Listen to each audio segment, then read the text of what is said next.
আলু আবাদের জন্য কেউ জমিতে দিচ্ছেন হাল চাষ, কেউ করছেন পরিচর্যা, আবার কোথাও কোথাও চলছে আলু বীজ বপন।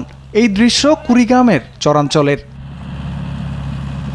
পরপর 2 বছর আলুর ভালো দাম পাওয়ায় এবারও আশাবাদী চাষিরা। এতে জেলায় বাড়ছে আগাম আলু চাষ। তবে প্রান্তিক কৃষকদের কপালে এখনো দুশ্চিন্তার ভাঁজ। তারা বলছেন, সরকার বীজ আলুর দাম 68 টাকা কেজি নির্ধারণ করলেও বিক্রি হচ্ছে 100 টাকায়। পাশাপাশি উচ্চ মূল্যে সার, কীটনাশক ও সেচ দিয়ে আলু আবাদ কঠিন হয়ে পড়েছে তাদের জন্য। তাই কম দামে বীজ আলু সহ অন্যান্য উপকরণ চান প্রান্তিক কৃষকরা।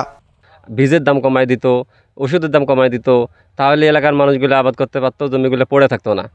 এখন মাঝে মাঝে দেখা যায় যে বহু দূর থেকে এসে কন্ট্রাক্ট নিয়ে অনেক টাকা, অনেক কোটিপতি লোক এসে আবাদ করে। তাই তা অত তো টাকা পয়সা তো এলাকার মানুষের নাই। সরকারের কাছে বারবার আমার অনুরোধ যেন আলুর বীজের দামটা, সারের দামটা, ওষুধের দামটা একটু কমায় দেয়, তাহলে এলাকার মানুষ আবাদ করে খেতে পারবে, কম দামে বিক্রি করতে পারবে। সরকার যদি আমাকে কম দামে বীজ দিত, তাহলে এই জমিতে আমরা আলু লাগাইলাম হয়। আলু লাগাইলে আমার জমিও ভালো হতো, আলুও হতো, আমরাও সফল হইতাম, সরকারও সফল হতো, বাজারও কমতো।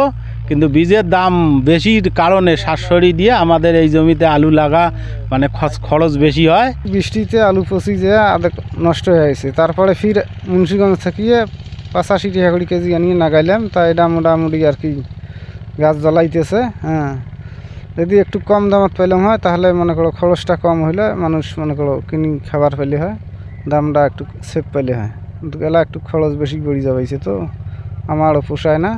বাজারে দাম কিছুটা বেশি হলেও কৃষক, হিমাগার, বিএডিসি সহ বেসরকারি সংস্থার সংস্করণ করা বীজে আলু আবাদের লক্ষ্যমাত্রা অর্জনের আশা করছে কৃষি বিভাগ। চলতি রবি মৌসুমে কুড়িগ্রাম জেলায় আলু আবাদের লক্ষ্যমাত্রা ধরা হয়েছে 7100 হেক্টর। এজন্য আমাদের প্রায় 12,000 মেট্রিক টন বীজের প্রয়োজন হবে। আমাদের চাষি পর্যায়ে তারপর হিমাগার সহ বিভিন্ন যে উদ্যোক্তা এবং কোম্পানি, তারা এই আলু বীজ সাপ্লাই করে যাচ্ছেন।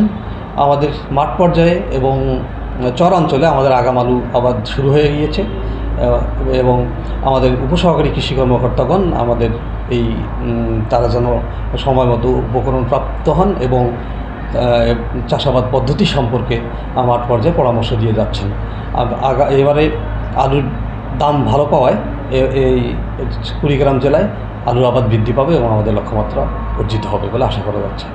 জেলায় এবছর 7100 হেক্টর জমিতে আলু চাষের লক্ষ্যমাত্রা ধরা হয়েছে।